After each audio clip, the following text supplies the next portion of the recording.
আজ আমরা ইলিশ মাছের সাথে শুকনা মরিচ ভাজার চেষ্টা করব। আজকের ভিডিওতে সবাইকে স্বাগতম জানাচ্ছি। আশা করি সবাই বেশ ভালো আছেন। এখানে আমরা মাছ নিয়ে নিয়েছি, আর এখানে চুলাতে কড়াই দিয়ে দিয়েছি। এপাশে লবণ হলুদ আছে। আমরা প্রথম লবণ হলুদ আর শুকনা মরিচের গুঁড়া দিয়ে মাছগুলো সুন্দর করে মাখায় নেব।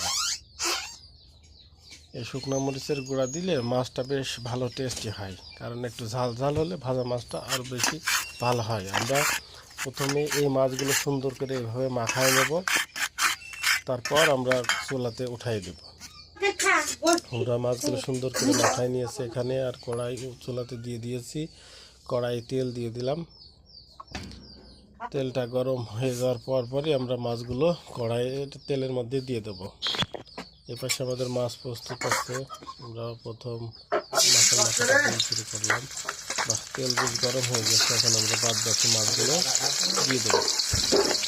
আপনারা এখানে লক্ষ্য করলে দেখবেন যে আমরা প্রথমে মাছগুলো দিয়ে নিচ্ছি, আর যে শুকনা মরিচটা দেওয়ার কথা বলেছিলাম সেটা আমরা পরে দেবো। কারণ মাছের সাথে শুকনা মরিচ যদি এখনই দিয়ে রাখি, তাহলে কিন্তু মাছ ভাজি হতে হতে ওই শুকনা মরিচ আর পাওয়া যাবে না, পুড়িয়ে নষ্ট হয়ে যাবে। যার কারণে আমরা প্রথমে মাছগুলো ভেজে নেবো।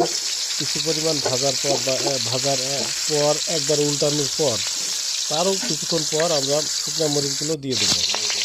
আপনারা এখানে দেখতে পাচ্ছেন যে আমাদের মাছগুলো কিন্তু ভাজা চলছে। কিছুক্ষণ আগেই দেওয়া হয়েছে, 1 পিট কেবল ভাজা শুরু হয়েছে। বেশ কিছু সময় পর আমরা এখন মাছগুলোকে উল্টাই দেবো। এই মাছগুলো একটু কালো কালো মতো হয়ে যেতে হবে, কিন্তু আপনারা লক্ষ্য করলে দেখছেন যে বেশ কিছু সময় কিন্তু আমরা এভাবে আস্তে আস্তে জাল দিয়েছি। জোরে জাল দিইনি, তাহলে কিন্তু পুড়ে যাবে, আবার সিদ্ধ হবে না। যার কারণে আমরা আস্তে আস্তে জাল দিয়েছি। এপাশে মাছগুলো সুন্দর মতো আমরা উল্টাই নেব। পরে দেখতে পাচ্ছেন যে কড়াই একটু গরম করে দেওয়া হয়েছিল, যার কারণে মাছগুলো কিন্তু সুন্দরভাবে উল্টো একটা মাছও ভাঙছে না। এক পাশ একেবারে পুরোপুরি হয়ে গেছে, আর এক পাশ হয়ে গেলে আমাদের মাছ ভাজা শেষ হয়ে যাবে।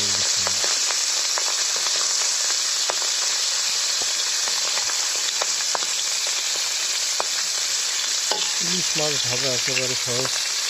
এর মধ্যে সহজ পদ্ধতি বা এর মধ্যে তেমন নেই। একটু চাপ দিয়ে দিলাম যাতে নিচে টিউবটা ভালোভাবে কড়াই তেলের সাথে লেগে থাকে। আমাদের মাছ ভাজার কাছে শেষ। এখন আমরা শুকনো যে মরিচটা দেওয়ার কথা বলেছিলাম সেই মরিচটা দিয়ে দিলাম।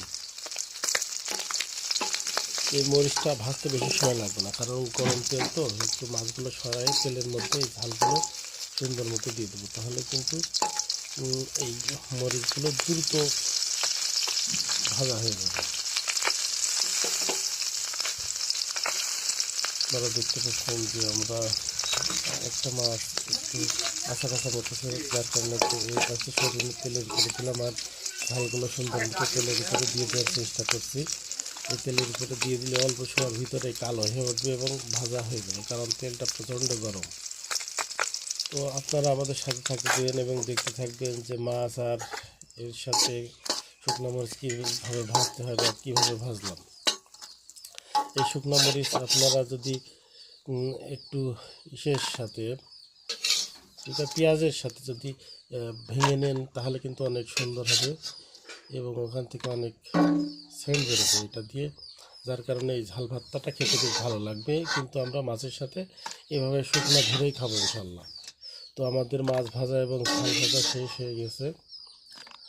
আপনারা দেখতে পাচ্ছেন যে আমরা কিন্তু উঠাই নিয়েছি। দেখেন বেশ সুন্দর হয়েছে।